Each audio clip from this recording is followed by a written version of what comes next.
নমস্কার, দেখছেন আর plus news. Health plus নিয়ে জুলেখা রয়েছে আপনাদের সঙ্গে। আপনারা প্রত্যেকেই জানেন যে প্রতিদিনই আপনাদের সামনে আমরা একটা করে আলোচনার বিষয়বস্তু তুলে ধরি। সেটা স্বাস্থ্য সম্পর্কিতই আলোচনা, আর তার থেকে নিরাময়ের উপায় বা ধরুন কি করে বুঝবেন যে আপনি কোন রোগে আক্রান্ত তার লক্ষণ, সেটাও আমরা আপনাদের সামনে তুলে ধরি। এ হাসপাতাল থেকে ও হাসপাতাল ঘুরে চিকিৎসকের পরামর্শ সংগ্রহ করি শুধুমাত্র আপনাদের জন্যই, আর তাতে আপনারা বাড়িতে বসে উপকৃত হন। আজ আপনাদের সামনে যে বিষয়বস্তু আমরা তুলে ধরব, সেই সমস্যায় অনেক মহিলাই ভোগেন, কিন্তু লজ্জায় তারা বলতে পারেন না বা লজ্জায় চিকিৎসকের কাছে যেতেও তারা দ্বিধাবোধ করেন। সেই সমস্যা ততক্ষণ নিয়ে নেয় একটা বড় রোগের আকার। এতক্ষণে নিশ্চয়ই বুঝে গিয়েছেন আমাদের আজকের আলোচনার বিষয়বস্তু একটা মেয়েলি সমস্যা। হ্যাঁ, ঠিকই ধরেছেন। আমাদের আজকের আলোচনার বিষয়বস্তু গর্ভাশয় টিউমার।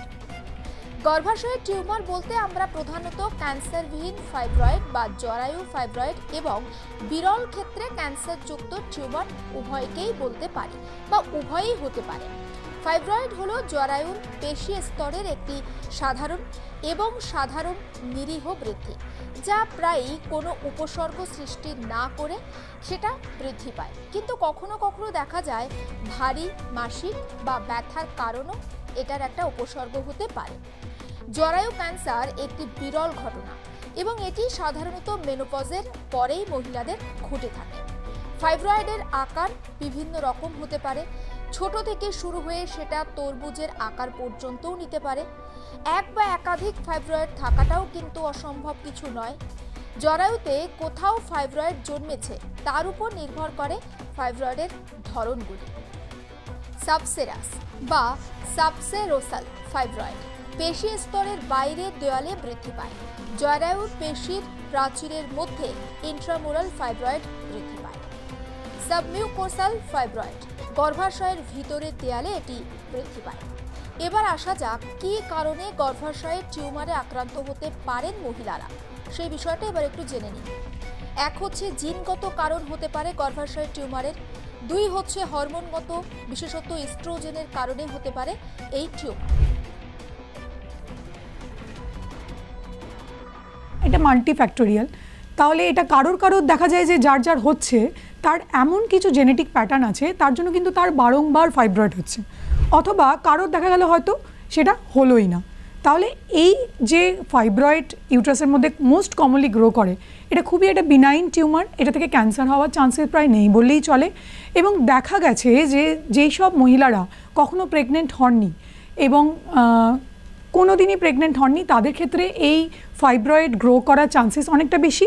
আবার যারা 2-3টে প্রেগনেন্সির মধ্যে দিয়ে গেছেন, 2টো বাচ্চা আছে যাদের, 1টা বা 2টো বাচ্চা আছে, তাদের ক্ষেত্রে কিন্তু এই ফাইব্রয়েড গ্রো করার চান্সেস অনেকটা কম। এবং এটার একটা হরমোনাল একটা কজ আছে। যেমন ধরে নিন, যাদের বডিতে খুব বেশি রকমের ইস্ট্রোজেন এবং প্রোজেস্টেরন থাকে, অনেকটা অ্যাকশন দেয় তারা এই হরমোন দুটি, ফিমেল হরমোন দুটি, তো তাদের ক্ষেত্রে কিন্তু এই ফাইব্রয়েডের গ্রোথ অনেকটা বেশি হয়। এবার আসা যাক কি কি লক্ষণ আপনি দেখবেন বা দেখলে বুঝতে পারবেন যে আপনি গর্ভাশয়ের টিউমারে আক্রান্ত। মানে কি দেখে আপনি বুঝবেন যে আপনার গর্ভাশয়ের টিউমার হয়েছে। প্রথমেই বলি ফাইব্রয়েডের লক্ষণগুলো কি। পিরিয়ড দীর্ঘস্থায়ী হওয়া, পিরিয়ডের মধ্যে রক্তপাত, মাসিকের ব্যথা, পিঠের নিচের অংশে ব্যথা, বেদনাদায়ক যৌন মিলন, ঘন ঘন প্রস্রাব, কোষ্ঠকাঠি। ফাইব্রয়েড যেটা হয় সেটা কিন্তু রিপ্রোডাক্টিভ এজ গ্রুপের মধ্যেই হয়, অর্থাৎ কিনা আপনার মেন্সেস শুরু হওয়ার পর থেকে মেনোপজের আগে অবধি এই ফাইব্রয়েডগুলো দেখা যায় এবং এগুলো গ্রো করে। মোস্টলি এগুলো 30-40s এজের মধ্যে হয়। এবার এদের সিমটমস কী হয় না, মোস্ট কমনলি এদের ক্ষেত্রে দেখা যায় যে হেভি মেনস্ট্রুয়াল ব্লিডিং, অর্থাৎ মেন্সেসের সঙ্গে সঙ্গে কিন্তু প্রচুর রক্তক্ষরণ হচ্ছে, ক্লটস যাচ্ছে, খুব হেভি ফ্লো হচ্ছে, এইটা মোস্ট কমন সিমটম। তার সাথে সাথে কিন্তু কিছু কিছু ক্ষেত্রে একটা পজিশন অনুযায়ী ফাইব্রয়েডটা হয়তো ক্যাভিটির মধ্যে গ্রো করলো, তো সেক্ষেত্রে কিন্তু একটা ইন্টারমেনস্ট্রুয়াল ব্লিডিং, অর্থাৎ মেন্সেসের মধ্যে একটা ব্লিডিং হয়ে যাওয়া, এই ধরনের সিমটম দেখা যায়। তার সাথে সাথে একটা মেনস্ট্রুয়েশনের সময় পেন, প্রচণ্ড পরিমাণে একটা পেন, যেটাকে আমরা ডিসমেনোরিয়া বলি, সেই ধরনের সিমটমসও কিন্তু দেখা যায়। আর পোস্ট মেনোপজাল, অর্থাৎ মেনোপজের পরে কিন্তু ইউট্রাসে কিছু কিছু টিউমার, যেগুলো কিন্তু ঠিক টিউমার নয়, যেগুলোকে আমরা বলি এন্ডোমেট্রিয়াল ক্যান্সার, তো সেটা হচ্ছে জরায়ুর লাইনিংয়ের ক্যান্সার। তো সেই ধরনের ক্যান্সার যদি গ্রো করে, তাহলে দেখা যায় যে মেনোপজের পরেও কিন্তু আবার ব্লিডিং স্টার্ট হয়ে গেল, অর্থাৎ যেটাকে আমরা পোস্ট মেনোপজাল ব্লিডিং বলি। তো সেই রকম একটা কন্ডিশনে সেই ক্যান্সারটির কথা আমরা ভাবি এবং সেটিকে এক্সক্লুড করি। এই লক্ষণগুলো দেখে আপনি বুঝতে পারবেন যে আপনার গর্ভাশয়ে টিউমার হয়েছে। এবার আপনাদেরকে বলবো কিভাবে নিরাময় করবেন সেই টিউমার। তাহলে একটা হরমোনাল কারণ যেমন রয়েছে সেরকম একটা কিন্তু প্রিভেনশনও রয়েছে, যে একটা হেলদি লাইফস্টাইল, একটা প্রেগনেন্সি, সেগুলো কিন্তু এই ফাইব্রয়েডের গ্রোথকে স্লো ডাউন করে বা গ্রোথ কিন্তু হতে প্রিভেন্ট করে। এটা একটা আমরা বলতে পারি। পেলভিক আল্ট্রাসাউন্ড স্ক্যান, যোনি আল্ট্রাসাউন্ড স্ক্যান, এমআরআই স্ক্যান, কি পদ্ধতিতে গর্ভাশয়ে টিউমার অপারেশন করা হয় সেটাও আপনার জানা দরকার। পদ্ধতি বা অস্ত্রোপচার। আল্ট্রাসাউন্ড চিকিৎসা আপনার ফাইব্রয়েডকে সংকুচিত করতে সাহায্য করে। আল্ট্রাসাউন্ড তরঙ্গ সেক্ষেত্রে ব্যবহার করা হয়। জরায়ু ধমনীর এম্বোলাইজেশন ফাইব্রয়েডের রক্তে বা রক্ত সরবরাহ বন্ধ করে তাদের সংকুচিত করতে পারে। মায়োমেক্টমি, এটি হিস্টেরোস্কোপি বা ল্যাপারোস্কোপির সময় করা হয়ে থাকে। হিস্টেরেক্টমি, যাকে জরায়ু অপসারণ বলা হয়ে থাকে, সাধারণত শুধুমাত্র তাদের জন্য এটা করা হয় যারা আর সন্তান নিতে চান না। এবার আলোচনা করি ঢ্যাঁড়স। না, আপনাকে ঢ্যাঁড়স বলছি না, আলোচনার বিষয়বস্তু ঢ্যাঁড়স। শব্দটা আমাদের মনে একটা কৌতুক বয়ে নিয়ে আসে। কেউ কোনো কাজে অপারগ হলেই তাকে আমরা ঢ্যাঁড়স বলে দাগিয়ে দিই। মজা করেও কাউকে ঢ্যাঁড়স নামে সম্বোধন করলে তিনি বেজায় চটে যান অনেক সময়। অথচ এই সবজির গুণ কোনো অংশে কম নয়। ফাইবার, ভিটামিন B6 এবং ফোলেটের মতো উপাদানে ভরপুর। ভিটামিন বি ডায়াবেটিক স্নায়ুর নানা সমস্যাকে প্রতিহত করে, পাশাপাশি নিয়ন্ত্রণে রাখে হোমোসিস্টেইনের মাত্রা। এই উপাদানটি রক্তে শর্করার পরিমাণ বৃদ্ধির অন্যতম কারণ। ঢ্যাঁড়সে দ্রবণীয় এবং অদ্রবণীয় দুই ধরনের ফাইবার থাকে। তবে বর্তমানে চিকিৎসা বিজ্ঞান কিন্তু আমাদের এই ধারণার সঙ্গে দ্বিমত পোষণ করছে। বিশেষজ্ঞদের মতে এই সস্তা সবজি বহু রোগের বিরুদ্ধে দারুণভাবে কাজ করতে পারে। তাই ঢ্যাঁড়স নিয়ে নাক সেটকানোর কোনো প্রয়োজন নেই, বরং এই সবজি নিয়মিত খাওয়া অভ্যেস করুন, তেমনটা বলছেন অনেকে। ঢ্যাঁড়সে রয়েছে বহু গুণও। গর্ভাবস্থায় কিন্তু দারুণ উপকার এই সবজির। গর্ভাবস্থায় নারীর শরীর নানা ধরনের প্রতিকূলতার মধ্য দিয়ে যায়। এই সময় দেহে ফোলেটের চাহিদা বাড়ে। এই উপাদান ঘাটতি হলে বা এই উপাদানের ঘাটতি হলে মিসক্যারেজ এবং সন্তানের নানাবিধ জটিলতাও তৈরি হতে পারে। এই পরিস্থিতি থেকে বাঁচতে আপনি খেতে পারেন ঢ্যাঁড়স। এতে রয়েছে পর্যাপ্ত পরিমাণে ফোলেট। পুষ্টিগুণে ভরপুর ঢ্যাঁড়স, আগেই বলেছি। আর ঢ্যাঁড়সে রয়েছে ভিটামিন BA, রয়েছে ভিটামিন B6, রয়েছে ম্যাগনেসিয়াম, রয়েছে পটাশিয়াম, এছাড়াও ক্যালসিয়ামও রয়েছে ঢ্যাঁড়সে। হার্টের স্বাস্থ্যের খেয়াল রাখে কিন্তু ঢ্যাঁড়স। কোষ্ঠকাঠিন্যের সমস্যা এখন প্রায় প্রত্যেকটা বাড়িতেই দেখা যায়। আর সেই অসুখে আক্রান্তের সময় পেট পরিষ্কার হয় না, কয়েকবার টয়লেট যাওয়ার পরও তাদের মুক্তি মেলে না। আর এই পরিস্থিতির সম্মুখীন হলে ডায়েটে অবশ্যই আপনি যোগ করুন ঢ্যাঁড়স। এই সস্তার সবজি আপনার পেট পরিষ্কারে সাহায্য করবে, এমনকি কোলোরেক্টাল ক্যান্সারে আক্রান্ত হওয়ার আশঙ্কাও কমিয়ে দেবে। তাই নিজের সুস্বাস্থ্যের কথা ভেবে নিয়মিত ঢ্যাঁড়স খান। এছাড়াও ঢ্যাঁড়স কিন্তু দৃষ্টিশক্তি উন্নতি করতে সাহায্য করে। চোখ ভালো রাখতে অত্যন্ত গুরুত্বপূর্ণ ভিটামিন A। ঢ্যাঁড়সে এই ভিটামিন রয়েছে যথেষ্ট পরিমাণে। চোখে বয়সজনিত ম্যাকুলার ডিজেনারেশন রুখতে নিয়মিত ঢ্যাঁড়স খাওয়ার প্রয়োজন। ক্যান্সার প্রতিরোধেও ঢ্যাঁড়সের জুড়ি মেলা ভার। কর্কট রোগের কথা শুনলেই তো অনেকের বুক ডরায়। এই অসুখে আক্রান্ত হলে রোগী এবং পরিবারের ওপর থেকে একটা ঝড় বয়ে যায়। আর সেই পরিস্থিতি সামাল দেয়া কিন্তু খুব কঠিন কাজ। তাই বিশেষজ্ঞরা বারবার ক্যান্সার প্রতিরোধের কথা বলেন। ত্বকে উজ্জ্বলতা বাড়ায় কিন্তু ঢ্যাঁড়স, এবং এতে ভীষণ পরিমাণে অ্যান্টিঅক্সিডেন্ট রয়েছে, যা অন্য কোনো সবজিতে প্রায় নেই বললেই চলে। সঙ্গে রয়েছে ভিটামিন A এবং C, যা ত্বকের জেল্লা বজায় রাখতে সাহায্য করে। এছাড়াও ত্বকের বয়সজনিত লক্ষণগুলো নিয়ন্ত্রণে রাখে ঢ্যাঁড়স। কোষ্ঠকাঠিন্যের সমস্যা এখন প্রায় প্রত্যেকটা বাড়িতে দেখা যায়। এই অসুখে আক্রান্ত হলে তাদের পেট সময় মতো পরিষ্কার হয় না, কয়েকবার টয়লেট যাওয়ার পরও তাদের মুক্তি নেই। এই পরিস্থিতির সম্মুখীন হলে ডায়েটে যোগ করুন ঢ্যাঁড়স। এই সস্তার সবজি আপনার পেট পরিষ্কারে সাহায্য করে, এমনকি কোলোরেক্টাল ক্যান্সারে আক্রান্ত হওয়ার আশঙ্কাও কমায়। তাই নিজের সুস্বাস্থ্যের কথা ভেবে নিয়মিত ঢ্যাঁড়স খান। ঢ্যাঁড়স কিন্তু আপনার হাড় মজবুত করতেও সাহায্য করবে। হাড়ের জন্য প্রয়োজনীয় দুটি উপাদান ক্যালসিয়াম এবং ম্যাগনেসিয়াম, আর যেগুলো যথেষ্ট পর্যাপ্ত পরিমাণে রয়েছে ঢ্যাঁড়সে। এছাড়াও ঢ্যাঁড়সে রয়েছে ভিটামিন সি।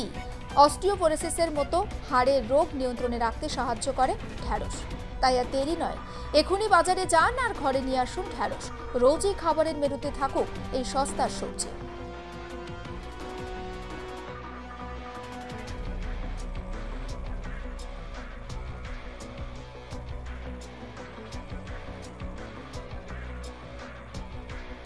এবার বলবো চিকুনগুনিয়ার কথা।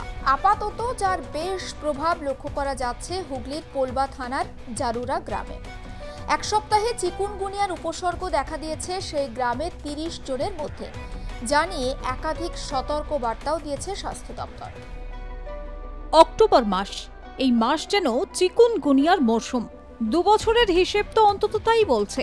গত বছর অক্টোবর মাসে মালদার হবিবপুর ব্লকের শ্রীরামপুর গ্রাম পঞ্চায়েতের কলাইবাড়ি গ্রামে থাবা বসিয়েছিল চিকুনগুনিয়া।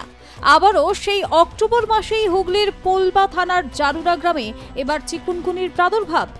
এক সপ্তাহে চিকুনগুনিয়া উপসর্গ আছে এমন প্রায় 30 জনের হদিশ পাওয়া যায়। চিকুনগুনিয়ায় আক্রান্তরা জানাচ্ছেন প্রথমে জ্বর, হাত পায়ে ব্যথা, তারপর শরীর এতটাই দুর্বল হয়ে যায় যে বিছানা থেকে ওঠাই যায় না। পায়ের নিচ পর্যন্ত, পায়ের চেটো পর্যন্ত পুরো যন্ত্রণা, আর বসলে তো উঠতে পারছিলাম না। এখনো সেই সিমটমটা এখনো আছে। জ্বর ছিল? হ্যাঁ, 101-2 জ্বর ছিল। আর এখন কি? এখন জ্বর নেই, খালি যন্ত্রণা। পোলবা গ্রামীণ হাসপাতালের বিএমওএইচ কৌশিক মণ্ডল বলেন, গত 10 তারিখে জারুরা গ্রামে কয়েকজনের জ্বর, গা ব্যথার বিষয়টি নজরে আসে স্বাস্থ্যকর্মীদের। তাদের রক্ত পরীক্ষা করা হয়। ম্যালেরিয়া, ডেঙ্গু পরীক্ষার রিপোর্ট নেগেটিভ আসে। তারপর চিকুনগুনিয়ার পরীক্ষা করায় ধরা পড়ে বিষয়টি। বেশ কিছু জনের রিপোর্ট আসা এখনো বাকি আছে। আবার কয়েকজন আছে যাদের একটু আগে স্যাম্পল পাঠানো হয়ে গেছে, কারণ এটা 5 দিনের মধ্যে পাওয়া যায় না। সাধারণত আমরা আইজিএম টেস্ট করি, 5 দিন পর থেকে তবে পাওয়া যায়। তো হয়তো দেখা যাবে যে তাদের পরবর্তীকালে তাদের ক্ষেত্রে পজিটিভ এলেও আসতে পারে। আমরা সেটা ফলো আপ করে প্রয়োজনে আবার তাদের ব্লাড স্যাম্পল আবার পাঠাবো। চিকেনগুনিয়া হলে বাচ্চা বা মহিলা আছে? আক্রান্তদের মধ্যে বাচ্চা বা মহিলা আছে? বাচ্চা বা মহিলা, হ্যাঁ, মহিলা তো আছে, পুরুষও আছে, সবকিছু মিলিয়েই আছে। বাচ্চা বলতে 5 বছরের নিচে কোনো বাচ্চা নেই।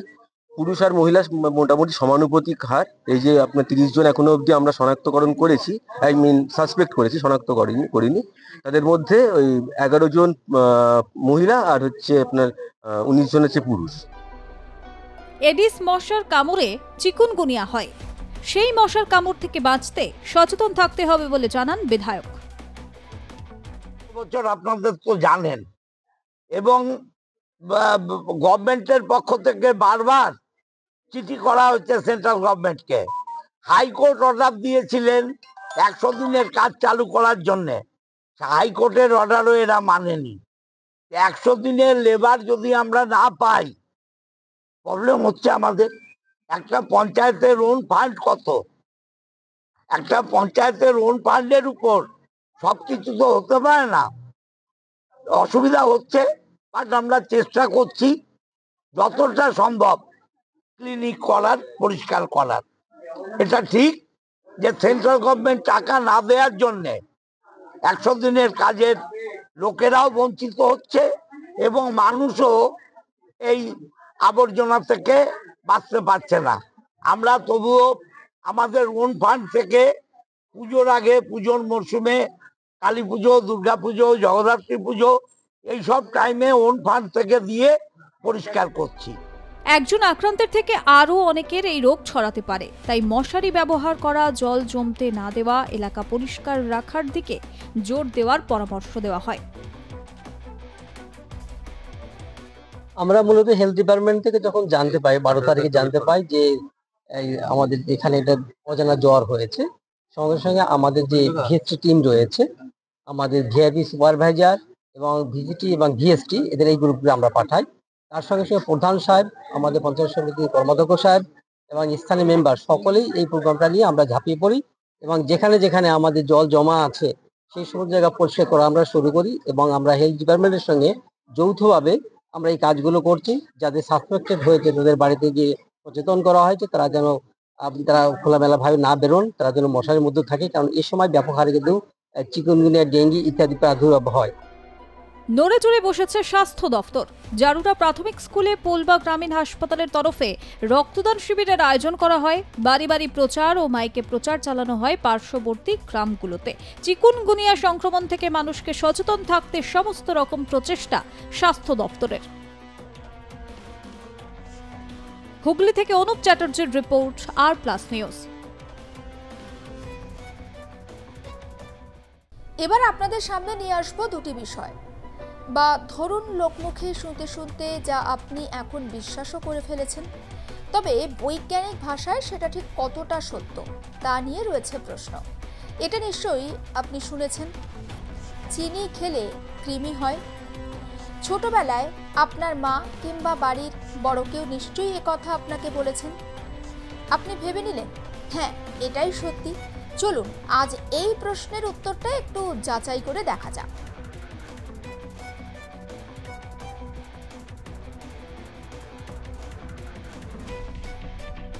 আরেকটা কথা নিশ্চয়ই শুনেছেন, বেশি মিষ্টি খেলে নাকি ডায়াবেটিস হয়। এটা কি আদৌ সত্যি? কি বলছে চিকিৎসক? যে বেশি মিষ্টি খেলে ডায়াবেটিস হয়, সত্যি কথা বলতে মিষ্টি খেলে ডায়াবেটিস হয় ডিরেক্টলি এটা বলা যায় না। কারণ আপনি দেখবেন যাদের মিষ্টি খেলে ব্লাড সুগার বেড়ে যায়, মানে ব্লাড সুগার একটা থ্রেশহোল্ডের পরে চলে যায়, তাদের কিছু গন্ডগোল আছে বলেই যায়। নইলে কিন্তু যাদের ব্লাড সুগার নিয়ন্ত্রিত করার যে শারীরিক ক্ষমতা সেটা যদি ইনট্যাক্ট থাকে, পর্যাপ্ত থাকে, তাহলে সে 50টা 100টা রসগোল্লা খেলেও তার ব্লাড সুগার বাড়বে না, কারণ তার মেকানিজম সেইভাবে করে অ্যাডজাস্ট করে নেবে বডি। যেরকম আমরা ডায়াবেটিস বলতে যেটা বুঝি যে ফাস্টিং ব্লাড সুগার 125-এর বেশি হলে, বা খাওয়ার পরে 2 ঘন্টা খাওয়ার পরে, যেটা মানে খাওয়ার 2 ঘন্টা পরে যে ব্লাড সুগার সেটা যদি 200 বেশি হয়, সেক্ষেত্রে আমরা ডায়াবেটিস বলি। সাধারণত এগুলো মিষ্টি খেলে বেড়ে যাচ্ছে এই ধারণাটা পুরোপুরি ভুল, ইনস্ট্যান্ট ক্ষেত্রে বলছি। তবে হ্যাঁ, মিষ্টি খাওয়ার কিছু কন্ট্রিবিউশন আছে ডায়াবেটিস ডেভেলপমেন্টের জন্য। যেরকম মিষ্টি খেলে মানুষ একটু স্থূলাকার হয়, মোটা হয়। যারা যারা মিষ্টি খান তাদের দেখবেন পেটের ভুঁড়ি একটু বেশি হয়, তারা একটু ওজনে বেশি হয়, মোটা হয়, যারা বেশি পরিমাণে মিষ্টি খান। তো সে যারা মোটা হয়, যাদের এক্সারসাইজ কম হয়, তাদের ব্লাড সুগার বেশি হবে, ভবিষ্যতে হতে পারে। সেটা একটা ইনডিরেক্টলি একটা কন্ট্রিবিউটিং ফ্যাক্টর হিসেবে কাজ করতে পারে মিষ্টি খাওয়া। রাজ্য থেকে দেশ প্রতিদিনই স্বাস্থ্যক্ষেত্রে বিশ্বজুড়ে বৈপ্লবিক নানা পরিবর্তন।